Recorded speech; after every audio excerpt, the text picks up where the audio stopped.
कौवे और उल्लू का युद्ध, पंचतंत्र की कहानी। क्षिण देश में महिलारोप्य नाम का एक नगर था। नगर के पास एक बड़ा पीपल का वृक्ष था। उसकी घने पत्तों से ढकी शाखाओं पर पक्षियों के घोंसले बने हुए थे। उन्हीं में से कुछ घोंसलों में कौवों के बहुत से परिवार रहते थे। कौवों का राजा वायसराज मेघवर्ण भी वहीं रहता था। वहां उसने अपने दल के लिए एक व्यूसा बना लिया था। उससे कुछ दूर पर्वत की गुफा में उल्लू का दल रहता था। इनका राजा अरिमर्दन था। दोनों में स्वाभाविक वैर था। अरिमर्दन हर रात पीपल के वृक्ष के चारों ओर चक्कर लगाता था।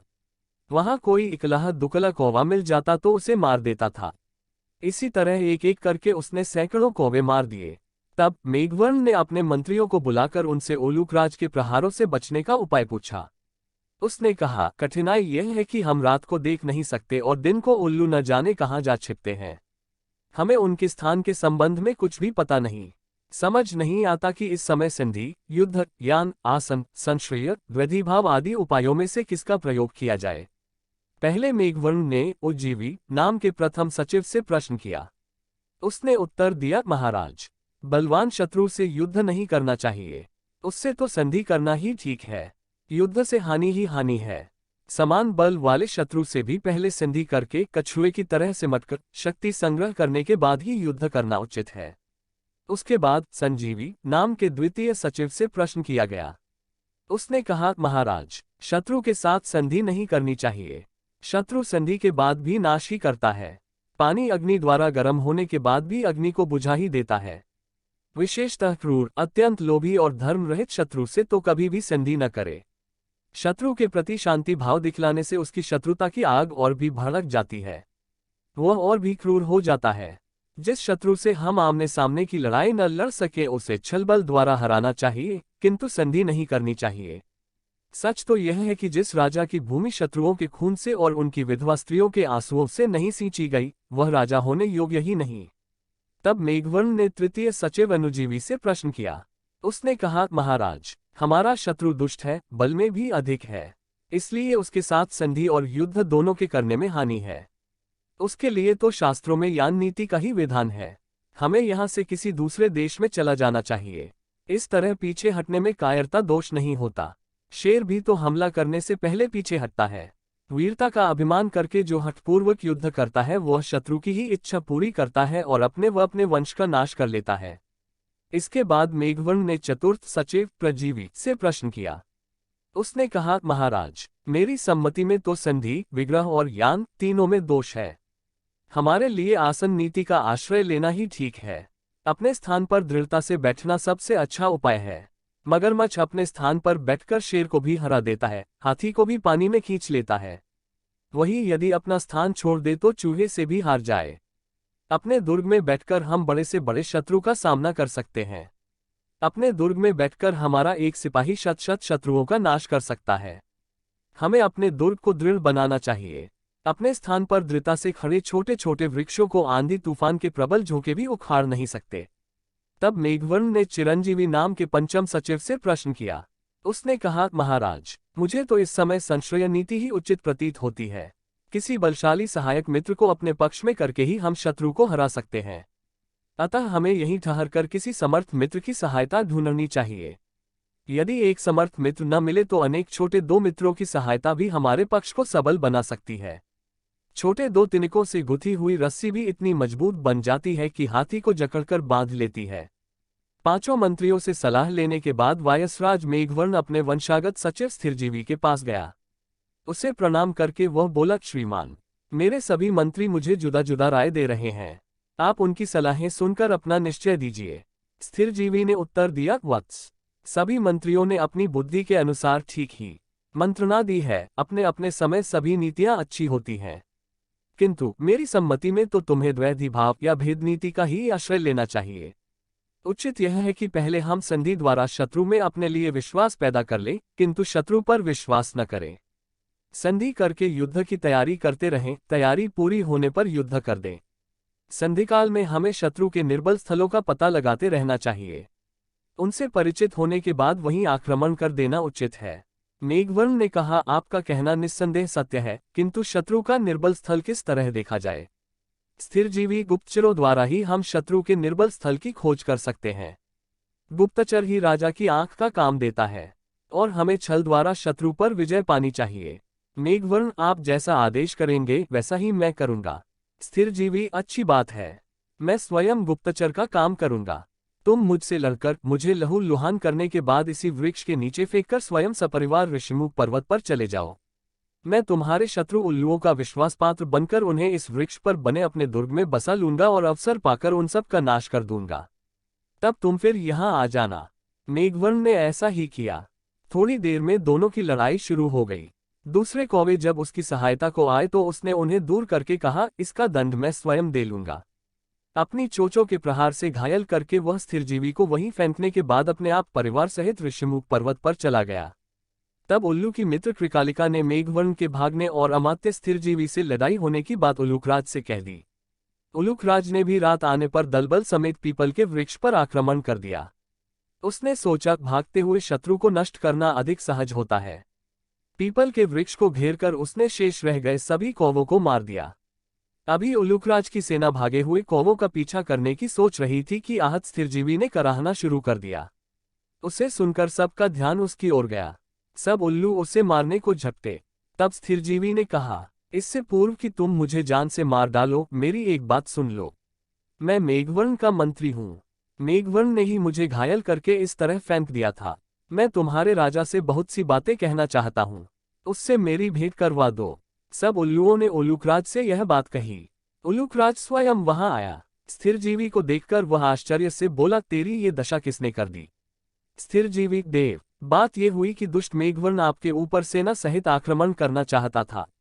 मैंने उसे रोकते हुए कहा कि वे बहुत बलशाली हैं, उनसे युद्ध मत करो, उनसे सुलह कर लो।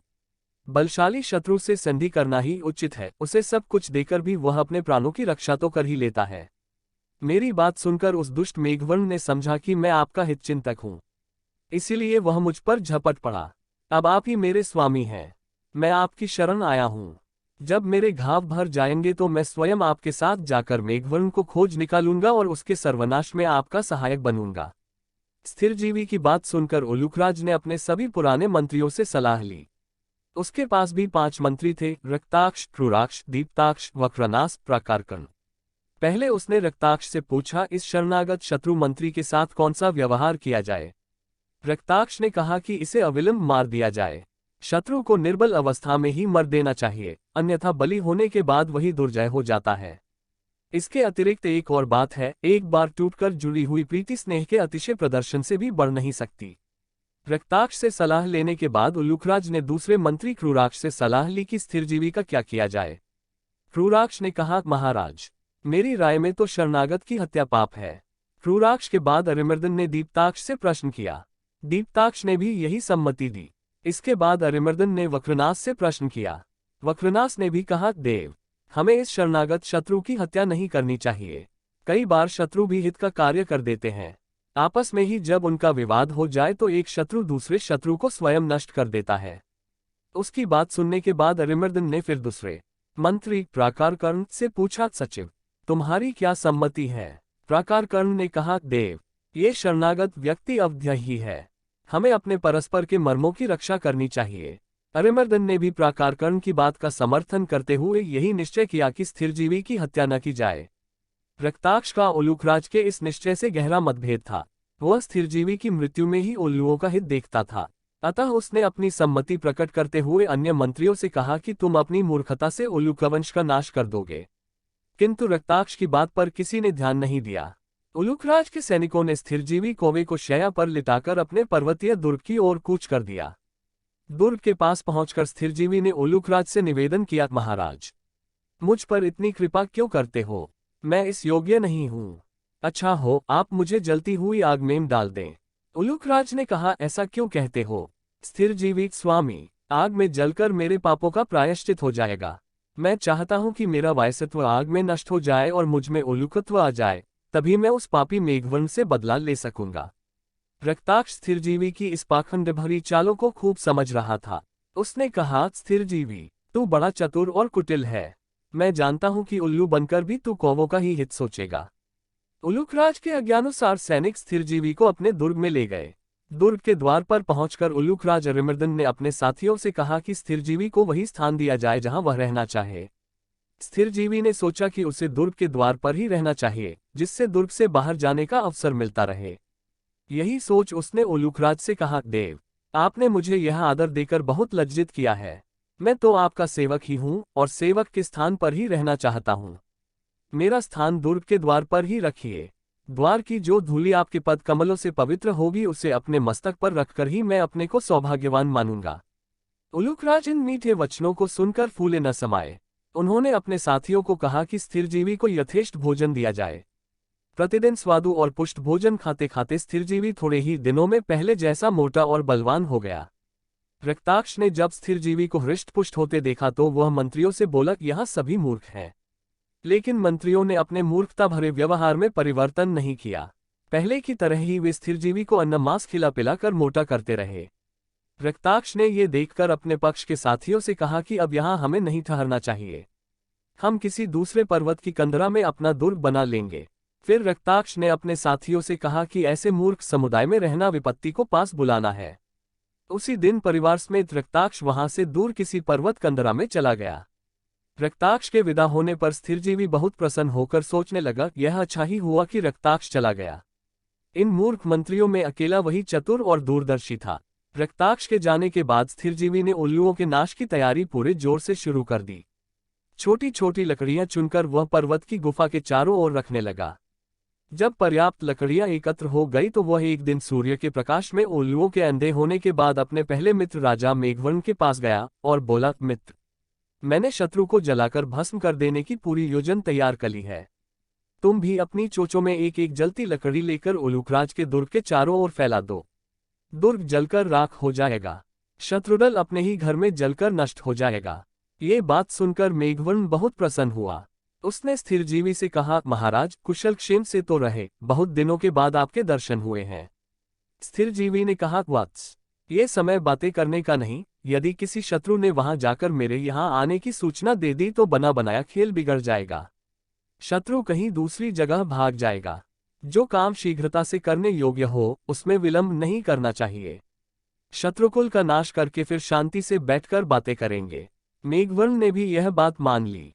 कौवे सब अपनी चोंचों में एक एक जलती हुई लकड़ी लेकर शत्रु दुर्ग की ओर चल पड़े और वहां जाकर लकड़ियां दुर्ग के चारों ओर फैला दी। उल्लुओं के घर जलकर राख हो गए और सारे उल्लू अंदर ही अंदर तड़पकर मर गए। इस प्रकार उल्लुओं का वंशनाश करके मेघवर्ण वायसराज फिर अपने पुराने पीपल के वृक्ष पर आ गया। विजय के उपलक्ष्य में सभा बुलाई गई। स्थिरजीवी को बहुत सा पुरस्कार देकर मेघवर्ण ने उससे पूछा, महाराज, आपने इतने दिन शत्रु के दुर्ग में किस प्रकार व्यतीत किए? शत्रु के बीच रहना तो बड़ा संकटापन है। हर समय प्राण गले में अटके रहते हैं। स्थिरजीवी ने उत्तर दिया, तुम्हारी बात ठीक है, किंतु मैं तो आपका सेवक हूं। सेवक को अपनी तपश्चर्या के अंतिम फल का इतना विश्वास होता है कि वह क्षणिक कष्टों की चिंता नहीं करता।